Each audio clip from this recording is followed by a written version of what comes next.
All right, hello wine drinking people. Time for more of what I've had to drink yesterday. Our good friends from Zenato Winery were in to see us with some of their wines, some entry-level wines, which, I have to say the Pinot Grigio and the San Benedetto, good little everyday wines, and, for their price, a really good little value, but very light, very refreshing. The Pinot Grigio especially, some nice pear and apple fruit with lemon citrus, notes of fresh baled hay in there. Really light and refreshing wine with a short but pleasant finish, and at $12.50, we're not expecting greatness, but, a really nice little balanced wine, really refreshing style of white.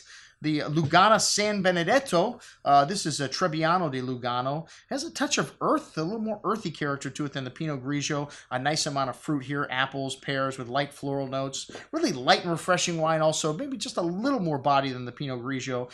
Very good little value at $13.50.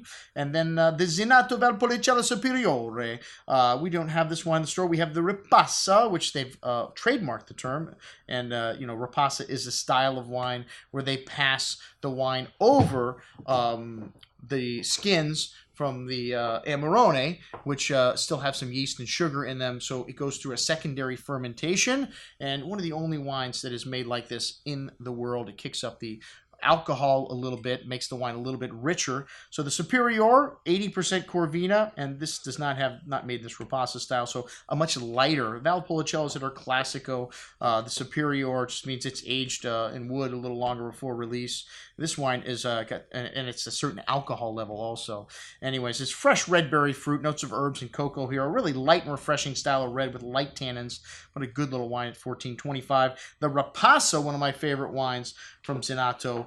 And this wine, also 80% Corvina, Osoletta and Rodanella. A big and chewy wine on the nose with dark cherry liqueur-like fruit, sweet black fruit showing on the tongue with ripe brown tannins, and a nice freshness still to this wine. Some tobacco spice and green tea-like notes. A really balanced finish here. A very good little example of what Ripassa is like. And then the Amarone, one of my favorite wines, and this wine's aged in large barrels, so traditional for 36 months, and then a year in a bottle for release. It has this lovely cherry liqueur-like fruit.